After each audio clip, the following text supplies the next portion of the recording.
Hey, we're live. Welcome, everybody. Here we are. Once again, it's Tuesday, so it's Highlands to Islands time. Here in the U.S., it's, of course, the issue on everyone's mind is it's National Sandwich Day. So you want to be sure that you choose your sandwich wisely. Just a shout out to my hometown of Omaha, Nebraska, the actual inventors of the Reuben. If anybody wants to argue that point, feel free. But it's a damn good Reuben here in Omaha. So happy National Sandwich Day to everyone. I know that's the only thing anybody's worried about. We are honored to be joined by Bryan Simpson today. He is our Glenmorangie Ardbeg National Brand Ambassador for Canada. Bryan, thank you for being a part of Highlands to Islands today. We're really, really glad that you were able to make the time to join us. Oh, yeah, thanks so much for having me.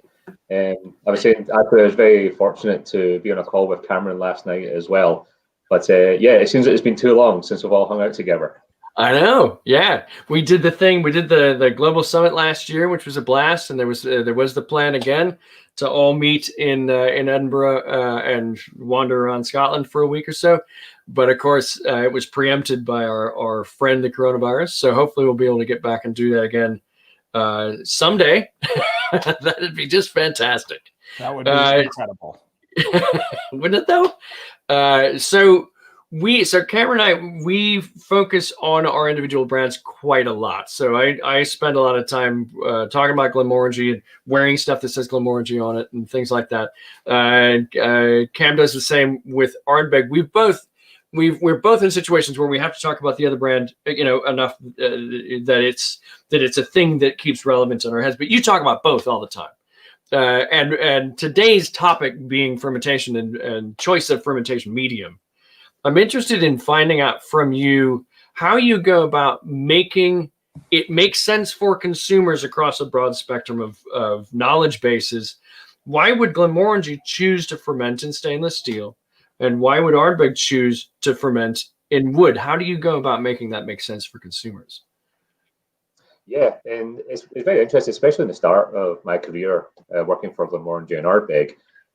It's something that I was really interested in about those different things and how to actually explain that to our guests. And also as well, like overall, it might be that it's not necessarily top of their mind when they have a Glenmorangie and Ardbeg, but it's when they actually really get into the depths of it all kind of makes sense once you unravel the puzzle.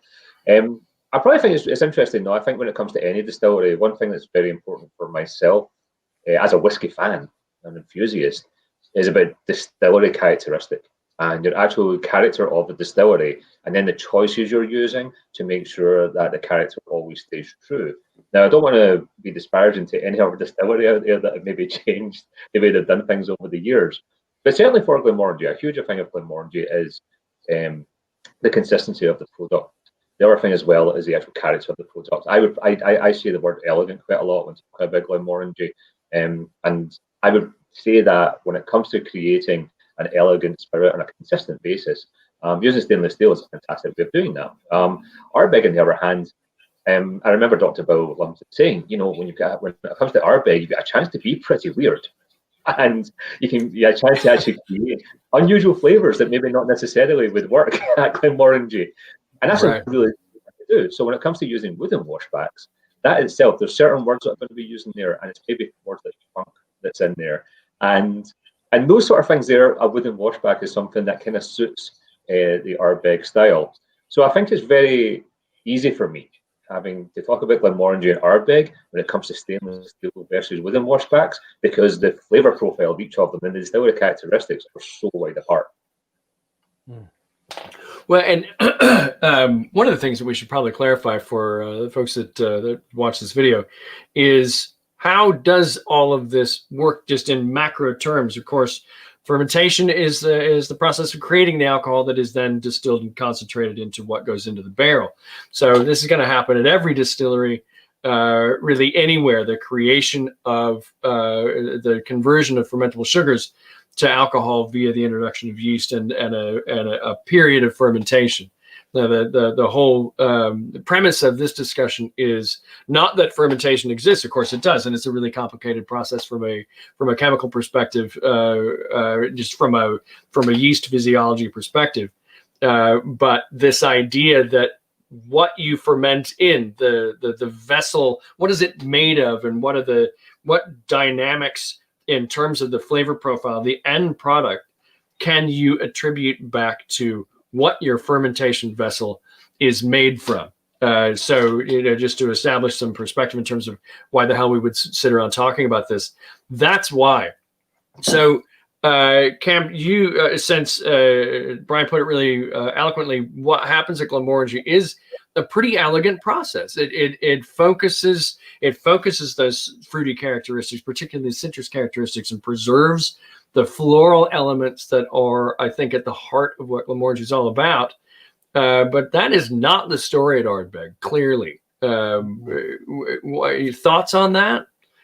Yeah, I think that at Ardbeg, the texture is largely in part due to the fermentation vessel. I think that a lot of those kind of weird congeners very much so develop, and a lot of those kind of oils and lipids really start to develop in our fermentation in wooden washbacks. So whereas Glenmorangie really starts to become this elegant floral, kind of like almost fruity and citrusy, like wort, essentially, from flavor developed from the wort and from the ferment. At Ardbeg, it's more this waxy. There is an element of acidity. I think it's structured in a very different way. Obviously our water source is going to be a huge part, Loch Ugadal. And so using that water source is going to give us an element of acidity, but I do think it's very much so different than the limonene that you're starting to develop in Glenmorangie's fermentation. But really, like I had said, it is very much so that texture is what I really see the ferment at Ardbeg really starting to develop. Very cool. Bryan, you live in Canada currently, but you are in fact an authentical Scotsman. One of the things I wanted to ask, how did you end up in Canada? First and foremost, and then what was your background in Scotland before you got to Canada? What were you doing? Yeah, so I'm from just outside Glasgow in Scotland. My accent surprisingly has softened. People won't believe me when they hear my really full-on Scottish accent. This is it softened for the first time I moved to Canada, which was 10 years ago now. Now, I have been back and forth between Canada and Scotland for different reasons, usually to do with visa issues. But I'm very proud to call myself a permanent resident of Canada. Now, very cool. In terms of when I came over to Canada, it was one of these things 10 years ago where I thought I'd never lived in Canada before. Let's give it a try. And I didn't realize that I would fall in love with the place like immediately. So it was always my plan to come back. And in terms of back in Scotland, though, especially in those back and forth times, because I didn't really have sort of one place where I would be, in my head, I was kind of still in Canada. I was coming back to Scotland only in a limited kind of amount of time. And one of the things that I did miss quite a lot was the kind of whiskey community. And when I was going back, I was trying to maximize that. So different things I would do, I would certainly go to some of the famous pubs quite a lot with my friends in Scotland, the Bon Accord, the Pot Still, the Ben Nevis, these amazing pubs in Glasgow, as well as many others. And from there, I actually started a whiskey club, and it was called the Hip Flask Hiking Club. It's still going strong, we're happy to say. And really, in terms of my whiskey thing, from just being a fan and enthusiast to actually realizing that it's actually beginning to take over my life. And I don't just necessarily mean drinking, I mean these kind of conversations that happen. I mean, I remember my wife was listening in on me and my friend having a conversation, and we were like laughing about the different distillation methods. It's like only a whiskey nerd would have a joke about distillation. and these are the things that me and my club would actually do. And before you know it, you actually realize that when you're going into the whiskey world, there's a line between being that kind of whiskey enthusiast just purely on the drinking of it, and before you know it, I'm chatting to you guys and having an amazing conversation about fermentation. Right. Yeah. As far as distilleries, okay, so we're talking a bit about the idea of wooden versus stainless steel washbacks. Do you have some examples of Scottish distilleries where you think the wooden washback that they use is its effect is obvious on the palate? Are there any that jump, aside from Ardbeg, are there any that jump out at you as being, okay, this is particularly this way, at least in my mind, because they ferment in wood? Yeah, it's an interesting topic, and I think the one that we used before, just before we came on, was that really cool story about Glenfarclas. You had said how it switched over from with stainless steel. That was something I wasn't aware of. I always known stainless steel at Glenfarclas, but this idea of like sort of changing it up is quite interesting. I do find that when it comes to a lot of the whiskies that I try, it's almost like I kind of reverse it. So I kind of find that I don't jump into learning about the washback and then determining if it's a whiskey that I'm probably going to be enjoying. I'd probably say that sometimes it's like I get a little bit of fascination sometimes when it comes to some of those very unusual, I say funks are usually the word that I sort of use, but those kind of unusual notes we're going to be getting. And then when I find out what kind of washback it is, it's like, oh, can it make sense afterwards? So I won't jump into any one specific of it, but there is certainly something when it comes to once I've actually learned about what I'm actually liking about a whiskey, and it all seems to make sense. When it's like, that makes sense because they actually are using wood or they are using stainless steel. Oh, got it. Mm-hmm. I do. I also agree with that approach, kind of backing into it. I think that once you start to get to know a spirit, there's obviously this kind of analysis that starts to go on, at least in the heads of whiskey nerds. That starts to kind of go on, and it's like, all right, well, how are these flavors developed? Is it the fermentation? Is it the condensation method?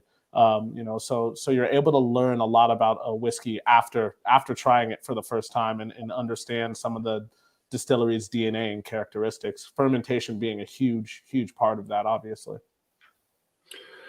One of the things that we end up talking with consumers and fellow whiskey goobers about on a somewhat regular basis is fermentation time. The amount of time that a given distillery has decided to allow its fermentation to take place. What struck me from the beginning about both Glenmorangie and Ardbeg is that fermentation time is nearly exactly the same. And yet the result, obviously, you take one of them is aggressively peated and one of them is not. One of them is made on island, one of them is not. There's an element of that belies the mathematics of it.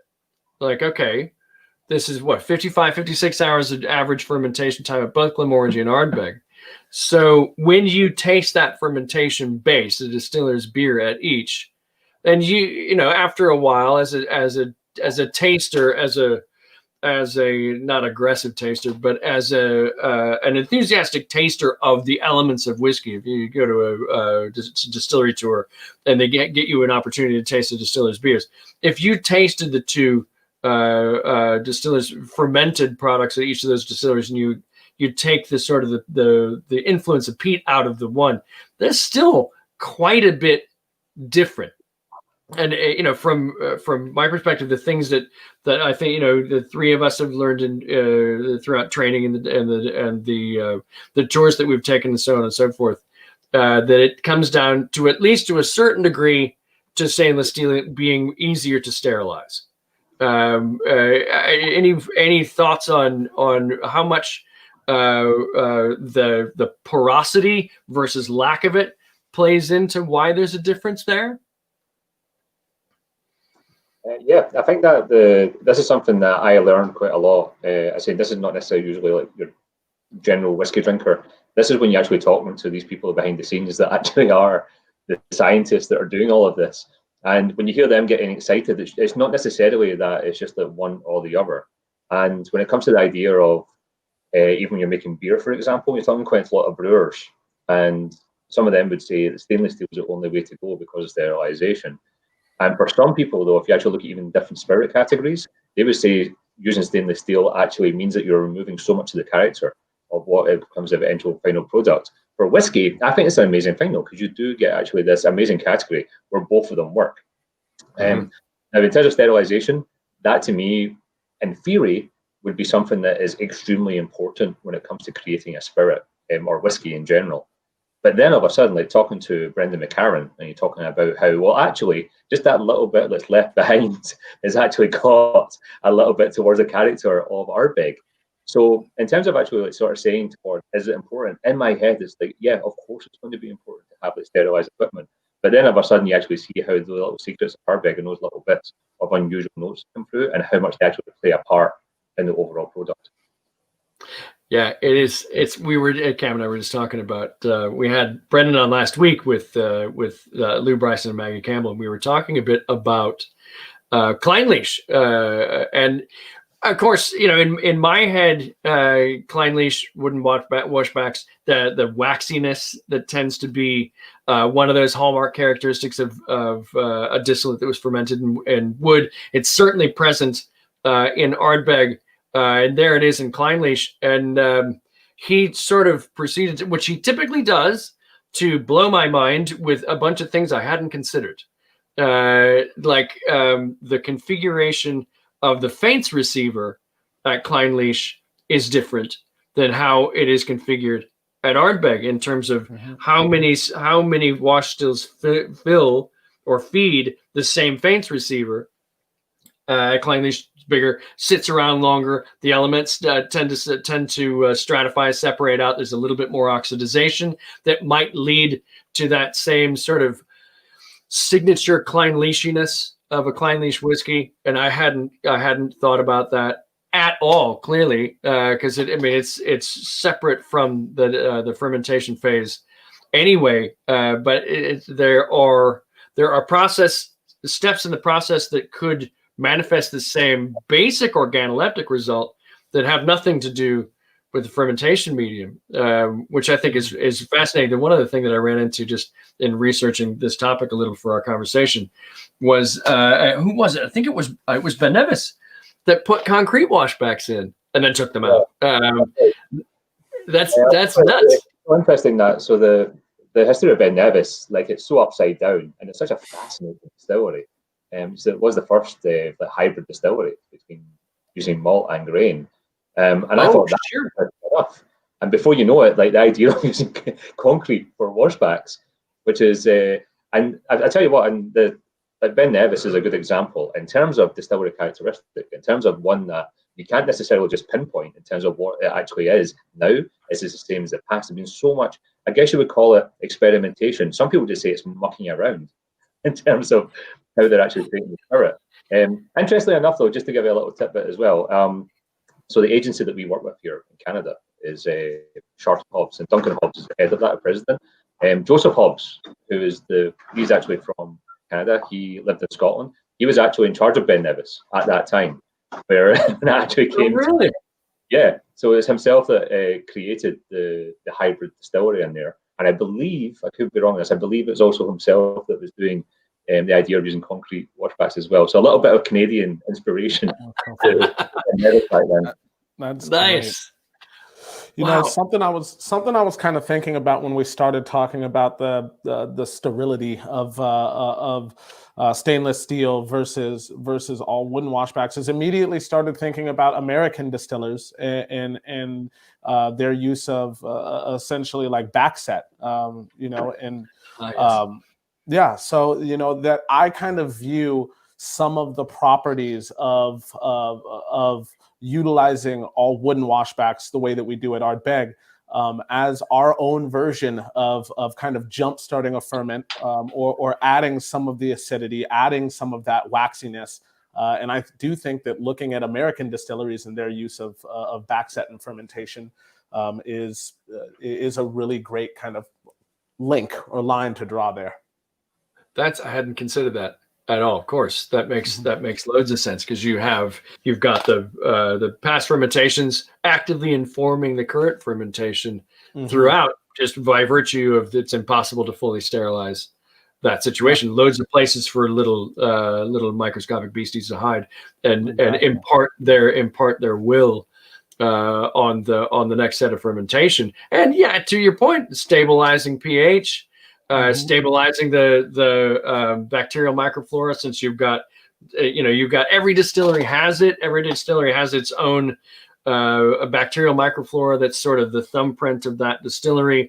And a lot of that is made up of lactobacillus and other lactic acid bacteria that don't necessarily always live in the fermentation tanks, live in the lines and make their presence known really in every distillery. But man, in wooden washback distilleries, they have loads of condos to hang out in the pores of the wood, which I just think is and Diageo, a fairly large player in the spirits industry, access to lots of different methodologies, experimenters galore.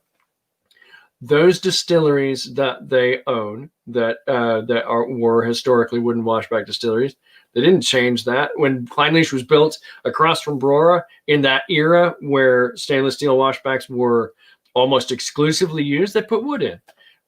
So there's a thing there. I think you'd find it's just like, who invented whiskey? You can start a fight in a room asking that question or whatever. You could probably start the same level of aggressive fisticuffs by asking around Brian's friends for sure. They're brawlers. That's cool. Yeah. Around that question of does it really matter? And at the end of the day, what individual element of the distillation process can you point to and say, well, if you change that, the entire whiskey is going to change? You can't. There's so many interwoven processes, a lot of them natural, whether it's oxidization, interaction with wood, the passage of time, where that barrel is sitting, latitudinally.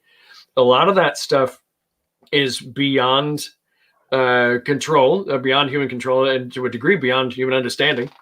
So it's, I think when you look at, it's one of the, Brian, to your point, one of the fun things about being a whiskey enthusiast is that there are a million ways to interpret whiskey output from any distillery ever. And the fact that how you taste it is only that way to you. Your relationship with that whiskey is unique to you. Then if you look at the structure of that distillery, their techniques, their choices in terms of fermentation time, do they, is there steam jacket, steam coil, direct fire, all the variables, does any one of them make a giant difference?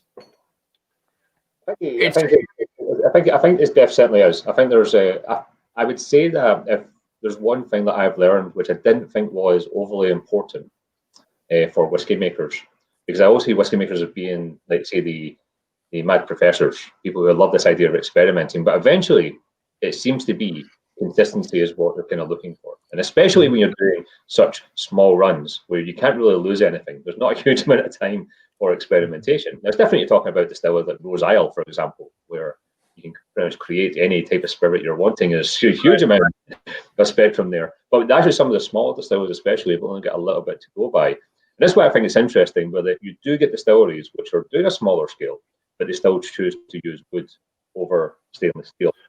Because in theory, you'd think that stainless steel would be the safer bet. But when you're getting new distilleries on a smaller scale, still using wooden washbacks, there's certainly something that they're trying to chase. Well, that brings up an interesting point.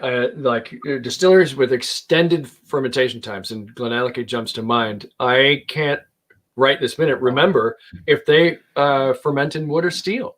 I would think if you were into the 120, 130, 160 hours of fermentation time, if that's happening in wood, you're running some fairly significant risks of bacterial contamination and Brettanomyces sneaking in and horse blanketing the hell out of what you're doing or whatever it is.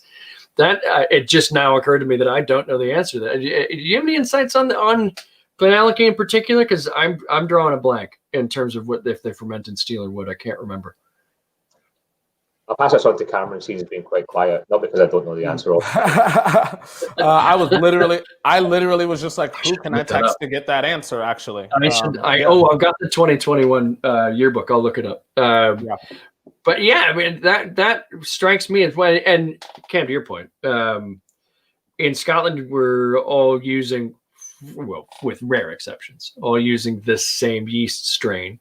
The goal, of course, nearly across the board, unless you're working on an experimental batch, is to Brian's point, consistency and yield. So how do you the wood thing? To me, the longer you dig into the fermentation process, the more it seems to me, the more you'd invite inconsistencies in terms of alcoholic yield, your ending gravity. I would imagine being in a certain amount of peril in wood. Again, I can't say that with any authority. It's just one of those magical things. I think when those decisions get made, there are risks associated. So I think interesting risks associated with fermenting in wood, as opposed to stainless steel. And with a company like Diageo who aggressively pursues it, I just think sometimes they get cracked on as being the 9,000-pound gorilla in the room, but they do things like that, where they just screw it.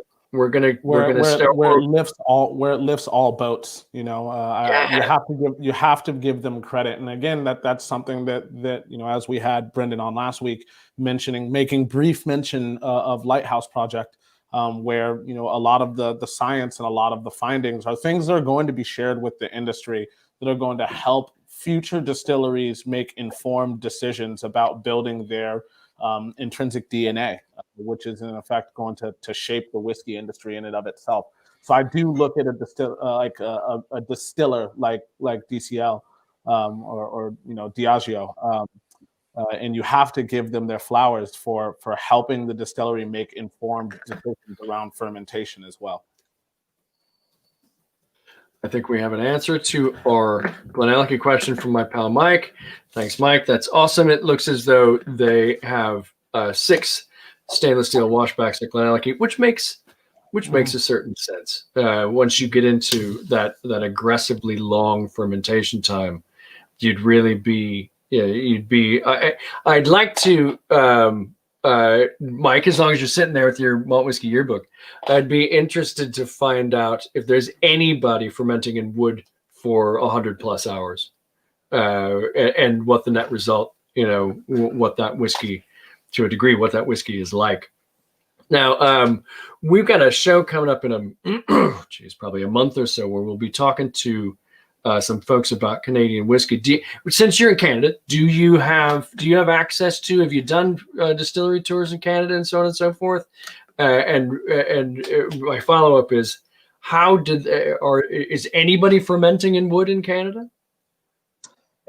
Yeah, well, I mean, Canadian whiskey, truth be told, when I first moved here 10 years ago, it's moved on a huge amount, and there wasn't actually a huge amount of distilleries.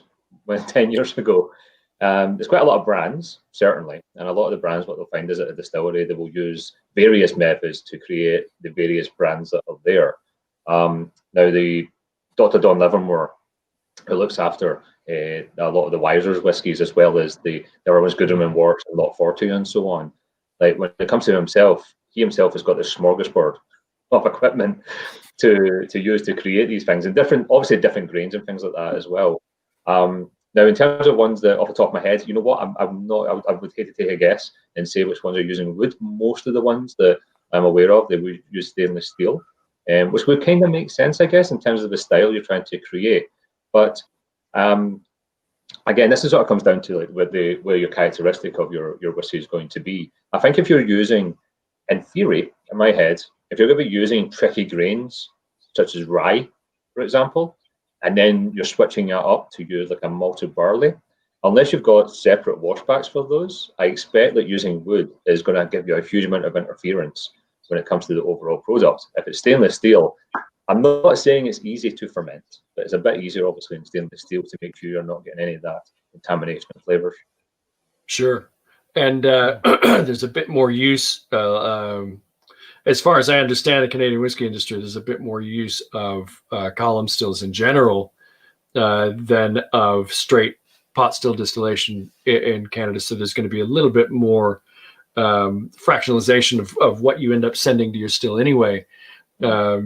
So yeah, that makes a certain amount of sense. Now, do you have?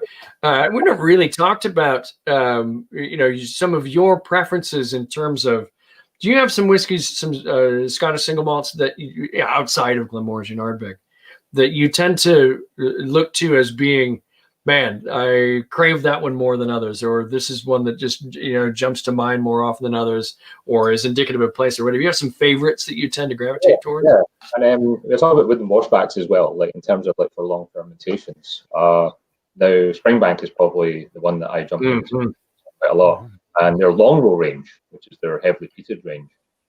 Now, my understanding, I know that Springbank itself, I know from my understanding, I don't want to be disparaging because I absolutely love Springbank.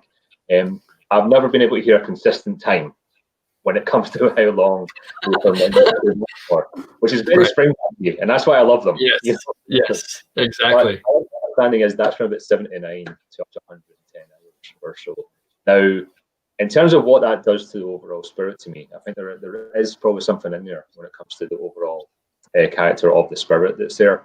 And I think it's very hard to sort of compare one distillery to another, and some one whiskey that they're doing what might be similar to another, of course, because there's so many variables involved. But I generally think Longrow, and there is some similarity between Longrow and Ardbeg, certainly. And I'm not necessarily going to say it's just because the barley could be different, obviously different distillation methods. But in terms of the actual flavors you're getting probably from the ferment, there does seem to be this sort of like almost like you do get a little bit of that same acidity that Cameron had mentioned in Ardbeg. I think you get a little bit of that in Longrow. You also get a little bit of these kind of savoury notes in there as well. But Springbank Distillery as well, that's one that I personally think go to when it comes to how you can actually have a consistently good product with, in theory, not necessarily consistent not just for fermentation, but certainly fermentation. Because as I said, every time I talk to someone from Springbank, it's a different answer. Right. Gotta love that. Yes, gotta love that. I've noticed that. Another distillery, actually, now thinking about other distilleries with long ferment times would be Oban. Would be another distillery. I'm not, again, another one that I'm not sure if it is wood or if it's stainless steel. I'll have to take a look back at the yearbook as well. But again, another distillery that has a long fermentation time that I think you start to get some pretty interesting flavors that are starting to be developed, not necessarily by like a what some people would say like secondary fermentation, which I think isn't necessarily the right terminology, but anything that happens after that first 45 or so hours after you see autolysis in the yeast, you start to see some really fun kind of interesting flavors and aromatics that develop out of that. So again, Oban is one that I actually like to reach for as well when I'm thinking of whiskeys with long ferment times. Yep, absolutely delicious. Which reminded me, dang it, I was going to ask you one other question, and now I've forgotten it. Damn it! When Glenmorangie did the Alta, the experimental batch with the different yeast strain. Did you guys find that there was, and this is maybe just me, but I found a tiny bit of like a Brettanomyces kind of a thing in it. A tiny, especially in the first 5 minutes or so, a little wafting of horse blanket and goat cheese, which I find pretty damn interesting because you're going back to stainless steel, nice sterile fermentation medium, and yet that got dialed in some capacity. And I've never actually mentioned that to Bill because I thought he might punch me in the face. But it makes me wonder now. He did mention that when that was fermented, that Saccharomyces diameth, the yeast strain that Bill discovered and developed in order to make Alta happen, was not as efficient. So the ending gravity was, and this was a fairly long ferment for Glenmorangie. I want to say instead of 56 hours, it was maybe, I think at 70 something, they just decided we're not going to get past 7 ABV. It just isn't going to give us any more than that. And it kind of makes me wonder if the extended fermentation time led to some development of Brettanomyces in the mash. Now that I'm thinking about it, it's somewhat likely in that situation that would happen, and that would be the presumed end result organoleptically. That all kind of lines up and makes sense. What did you guys think of that expression? Did you find that it was distinctly different from other Glenmorangie distillates? I would definitely say so. I one thing that I probably initially got from it, I don't think I've ever had, and any Glenmorangie I've tried, is this very unusual. Well, two things actually. Is like a minerality to it that also goes into a little almost like a saltiness as well. Yeah. Okay. And, yeah. And I, in theory, again, if you think of like when it comes to using stainless steel, and what I believe was I actually thought it was quite a similar fermentation. I wasn't aware it was a little bit longer, but in terms of actually from there, these flavors which are in Alta, and I thought it was a wonderful experiment, and that's what it started as. It started as an experiment. Right. In terms of what that came out was a remarkably different whiskey. And I think that was a bit of a fear of mine when I heard that we're going to be releasing a whiskey and yeast was the only like contributing factor. It's going to be really different. When it actually came to the overall product, my mind was blown. I was like, that's remarkable how one little thing can change, and before you know it, and I understand. I know there was more refill casks in Alta than what it was necessarily for more first fill casks in the Glenmorangie 10 years old original. But regardless of it, I think you do get an idea of what the distillate would have been on each of them. But it really was, and that idea, like I think you said, like a kind of like goat's cheese sort of thing. There is that little tang it's in there as well. Mm-hmm. But I totally fell in love with Alta for two reasons. One, it's a lovely whiskey, but second of all, it's a fascinating whiskey. And before you know it, it's amazing to dissect and then try and find out. And you're right, when it comes to, we're talking about yeast quite a lot, but you're talking about yeast, you are talking about fermentation. And it's a fascinating whiskey. I do think that I've got a few of my friends who, when these are people who are brewers, and some are distillers as well, and a lot of them, they treat that whiskey as if it's different to a normal whiskey. They can't help but try and delve back in and reverse engineer what they've just tasted. Mm-hmm. Another interesting whiskey, and while we're talking about ferment this week, it was really cool to be around Glenmorangie when during Signet Week and getting to see the ferment of Signet. And that's something that I'd love to hear a little bit more about, because we oftentimes, in talking about the whiskey that is Signet, we get caught up in talking about the different components that need to be put together in terms of some of the casks that are being utilized, the age of some of the casks, but we miss the fact that there's an entirely different treatment for the raw ingredient, which is also going to affect the fermentation as well. And that high roast chocolate malt, it is an interesting thing to see that fermentation. And I'm wondering if there are distinct differences in gravity, distinct differences in acidity as well, and also in ABV that's developed as well. Bryan, do you have some insights there? Well, it's such an interesting thing when it comes to Signet, because you have to time it well when you get a chance to go over to Glenmorangie for Signet. And then I have heard that it's an amazing place, amazing time to go over. I've not been fortunate enough to be there on Signet Week. I'd love to give you a bit more insight on that, but there's so many things involved in Signet that I do wonder if even if you find out where the backbone of that is in the fermentation, there must be so many other variables you've also got to go through when it comes to the final product. One thing for sure, though, I've got a friend of mine who was actually lucky to go over to Glenmorangie Distillery at Signet Week and got to try what it's like as its chocolate malt beer, as it were. And one thing he did say was, that's ready to bottle right there. You probably don't even have to distill it. That's like that was so good. Yeah, that's what I've heard. I haven't been there for Signet Week either, but what I've gathered about that mash is because there's so many caramelized or dextrins, long sugar chains that are not going to be able to be metabolized by yeast. You end up with a lower ABV, lower end of gravity as a result.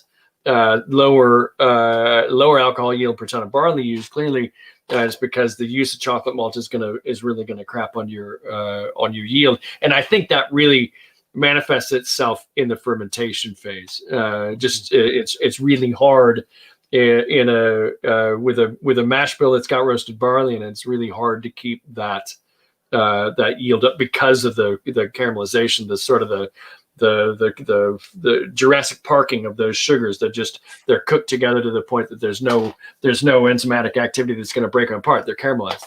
They're done. They're not going to really be able to produce any alcohols, but they do produce. Then we know when I end up talking about Signet, I do try to point out to people that we just throw a dart at the wall to try to figure out how much to charge for it. It's a really expensive way to make whiskey. I mean, the alcoholic yield per ton of barley used using that mash bill that becomes the core element of Signet is much lower. You end up with a yield drop of something on the order of 30% or some crazy number, just because you've dialed chocolate malted barley into the mash bill for that mash. So, it's a really expensive way to make a whiskey, and there's a whole lot of it that doesn't necessarily make sense in terms of, if you were making, Brian, to your point, if you're making a beer that you were just going to bottle and sell, you'd be able to capitalize on all of those flavanols, all the things that are floating around in that liquid. You'd be selling that liquid as your product. But when you're distilling the alcohol out of it, you have to, there's not necessarily taking on faith so much as there are elements of that beautiful but low ending gravity wash that end up informing the flavor characteristics of Glenmorangie in ways that are distinct but damned expensive to get there, because the bulk of what you created is never going to make it into your distillate. Yeah, that's another one, just in terms of, Brian, to your point, there's a lot of experimentation that happens at Glenmorangie. Clear that there will be more once the Lighthouse Project comes online, because up to now, if you were going to experiment at Glenmorangie, you had to stop production to do it. So you'd run a week or 10 days or 2 weeks or whatever in order to create an experimental fermentation batch. Which reminds me, so Alta came out, and then later on, Cadwell Estate came out. And so if you look at the difference between those, sometimes I run into consumers and they're like, well, it's all Cadwell barley. Why are they so different? And there are really compelling reasons why they're different. But the biggest one to me was that we hadn't developed that yeast strain yet. when Cadwell Estate was fermented and distilled, Saccharomyces diameth wasn't a thing. And Brian, to your point, the Alta was fermented in third fill. Cadwell Estate was, matured in third fill. Cadwell Estate matured in first fill exclusively. So there are loads of different micro elements that make that big difference. But I think the bulk of it comes down to the yeast in the fermentation phase.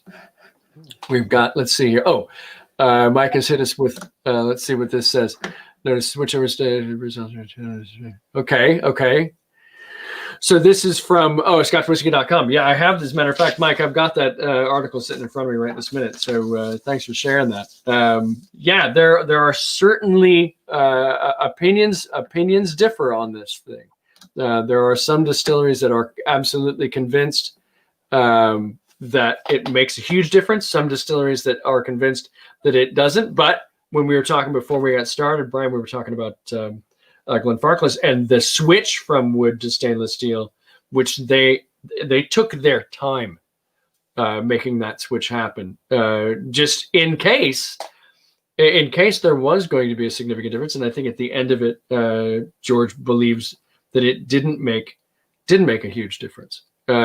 So I don't, we deal with consumers all the time. I don't necessarily get worked up when people don't think that it's a big deal, but there are a lot of elements of whiskey production that are the way they are because that's the way they've always been.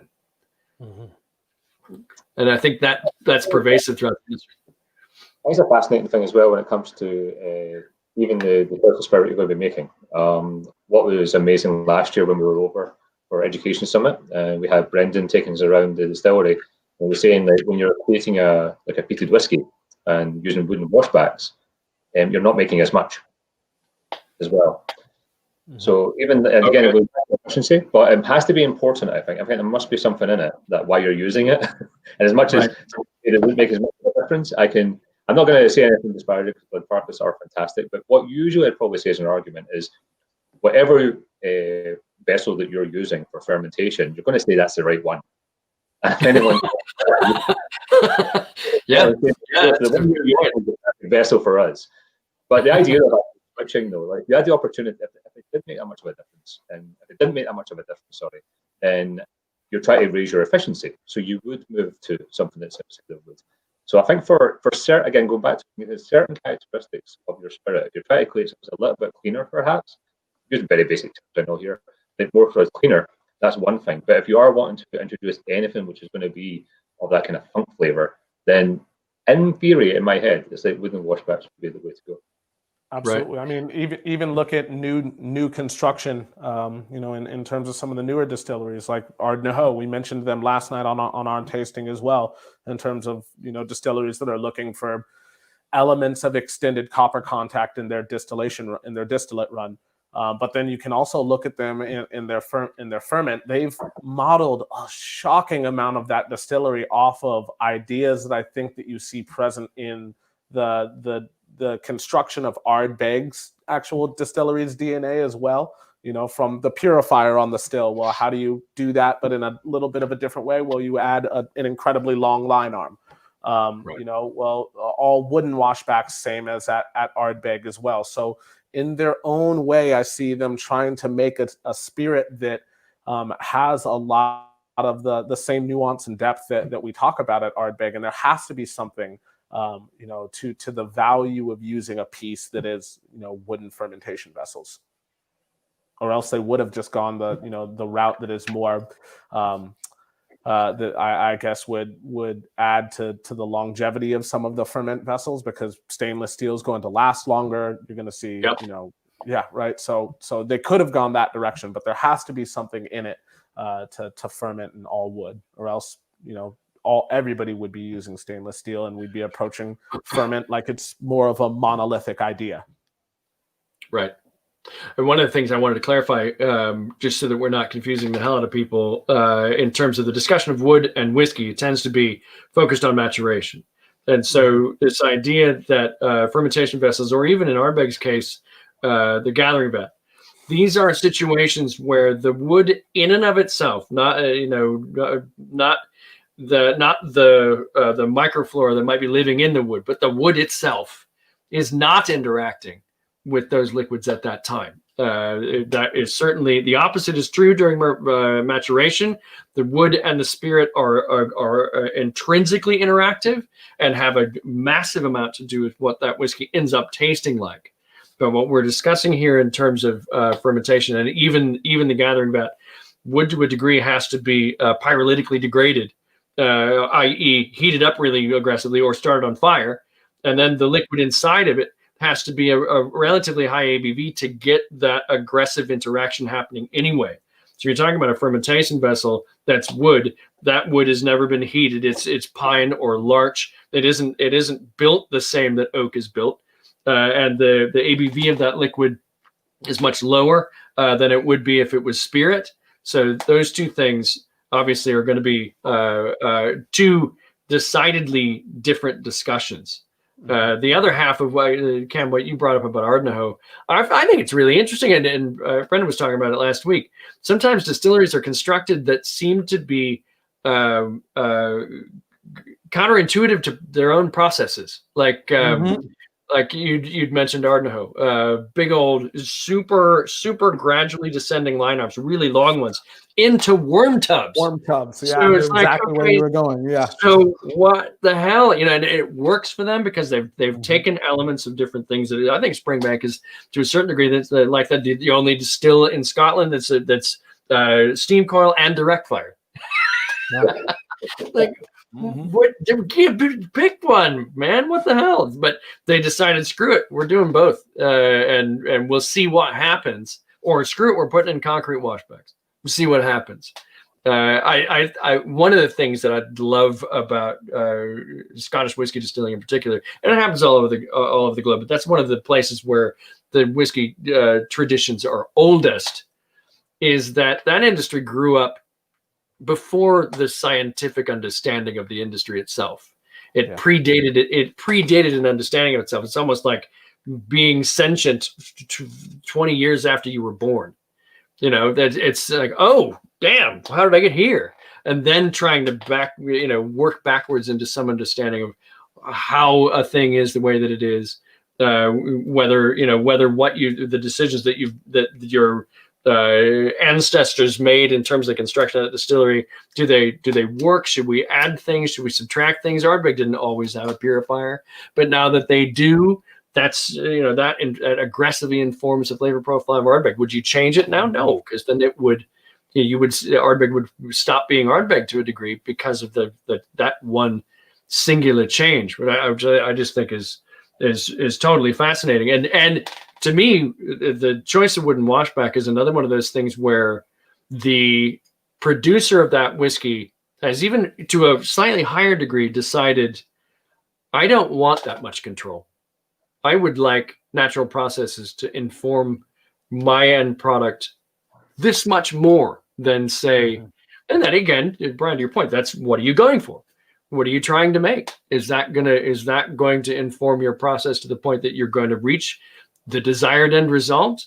Is that necessarily better than what somebody's decided to do by installing stainless steel fermentation tanks? No, but it is an interesting mindset that, hey, this is another chunk of this process that I've ceded control to nature. Mm-hmm. You just don't see that. It doesn't happen at Ford, or when, as much as I appreciate my car, you're not going to see that in the production line of the auto manufacturer. I would probably say that one of the things that I quite like is when I'm doing a tasting or just having a dram with my friends, and these conversations come up, and sometimes one of the conversations will come up, one of the questions, is okay, you get free rein to create a distillery. And when you do it like this kind of fantasy thing in your head, like, oh yeah, I want to have a short still or a top still, or make sure you've got a purifier on there, and you're going to have stainless steel or wooden washbacks. I think one part of it is, if everything works right, that's one thing. And the second part of it is when you yourself are not investing your money into it. Because when it comes to the actual choice of these things, is that there's wooden washbacks is usually what I would say. When you come to quite a lot of whiskey enthusiasts, they'll turn around and they'll say wooden washbacks. If you had the theory of it, it's like, yes, that's probably what you're wanting. If you want more of that, those unusual flavors to come out, say less clean. I know I'm very basic and there's language in there, but when you're using it, let's say there's probably a lot more temperament. The washbacks going to be a lot more temperamental. And say hats off to not just our own whiskey creation team, but when it comes to anyone that's given that choice, what is it you want to do this distillery, and they have to like back it up by actually knowing how to work these wooden washbacks. Yeah, that's that part in particular.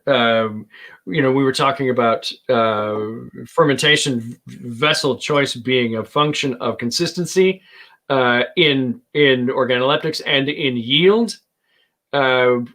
If you're able to make that happen in wood, to your point, you're gonna have your skill level pretty dialed in order to pull that off on a consistent basis. And you made a really good point about how often is it your money only on the line. I mean, if it's an investors group or if it's a publicly traded company or whatever it is, folks want a return on their investment.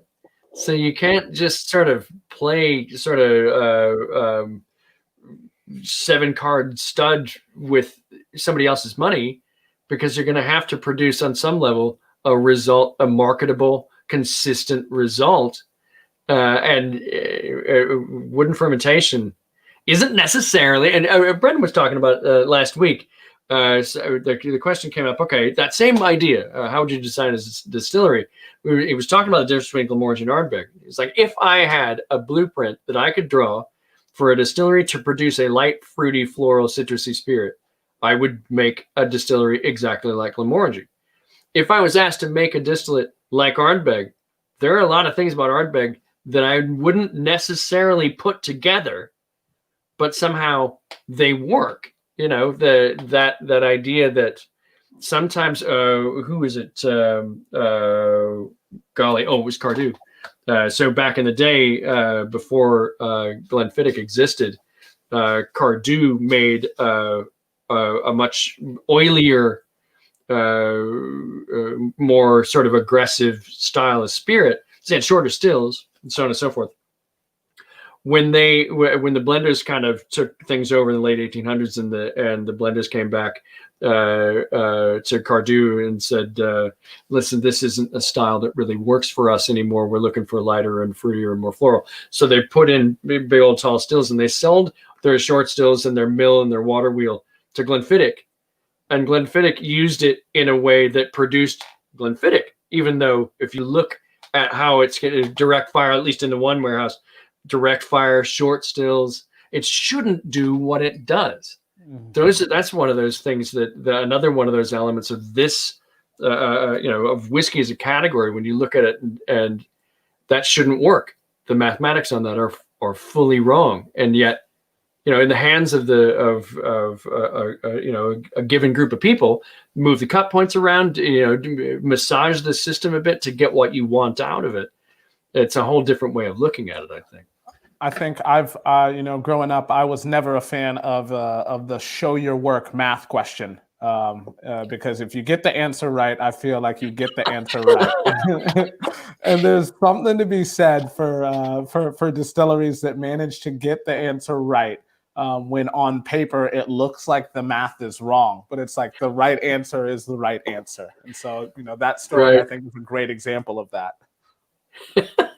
We've got a few comments. I'll just throw them up here. Here's one from Catherine. The idea of wanting the natural, mysterious things to have a hand in is important, though. It's a microcosm of the way we are as a whole, always looking at the contrast of mystical and scientific. That's a great point. This stuff is called spirit for a reason. It's that connection that was originally conceived as a way for the clergy to produce a liquid that would give you eternal life. So, there's the spiritual and the scientific, the mystical. I think that's one of the fascinating things about what this whole category is about. Mike had some insights about the washbacks. Mike, we're talking about, where are they? Where are we talking about? Blah blah blah. Just because of the scale of them, there's going to be some unity and consistency, which makes a certain amount of sense. So,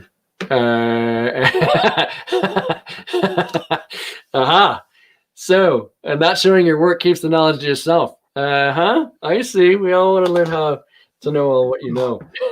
Love it. That's a great insight. Having heard from Dr. Bill and Gillian and Brendan, like, they can tell me everything they know. I'm not going to make a good whiskey, I promise you. Yeah. Mm-hmm. No, yeah, and I think when we all have to sit down and explain to people how this stuff works, there is an element of, it's been tried, it's been done so many times over so many hundreds of years, and that information was passed from father to son or from whoever through generations. A lot of it was informed by mistakes. A lot of it was that didn't work. Let's eliminate a bunch of things that didn't work until we arrive at the thing that does work. It's not like Bill bounced out of Harriet Watt and started making miraculous whiskeys across the board. His fundamental theory was his chops were there, but by the time he got to Glenmoe in 1995, there were still plenty of mistakes to be made, plenty of experiments to throw at the wall and see what works. And the only way to really learn from them is you think a thing is going to happen a certain way, and then nature shows up and says, I get how you would think that, but nope. It's just not going to go like that. Sorry. And then you get what you get. Make sure we didn't miss any questions in the chat room. I think we've got it covered. Wow, Bryan, thank you so much. This was a blast. Appreciate you having taking the time to be on the show. We'd love to have you back at some point if you can carve out the time to join us. So you are at Whiskey Bry on Instagram. You are the founder of the Hip Flask Hiking Club, which is awesome. Great group. I watch your exploits on social media. Ardbeg Cam is, of course, at Ardbeg Cam on Instagram. You've got your Whiskey Through Food show on Mondays and Fridays at 5 p.m. Eastern Standard Time on Facebook and YouTube, if I've got that right. You did a really cool thing with butter washed Ardbeg in a hot buttered whiskey drink with some Walker's cookies that I'm still dreaming about. So that was fascinating. Tune into his show. It's terrific. We'll be here on Tuesdays, obviously, at 5 p.m. Eastern, talking all kinds of stuff. I'm at Glenmorangie on Instagram. So visit me. Sign up for a damn newsletter, or there'll be trouble. Have a good National Sandwich Day, everyone. And I hope you get the sandwich that you wanted by the end of the day. Beyond that, thanks everybody for being a part of Highlands to Islands today. And Cam and Bryan, we'll talk to you again soon. Everybody else, have a good dram tonight, and take a nice breath out at the end of the day. Absolutely. Cheers. Salam shabbat. See you guys. All the best.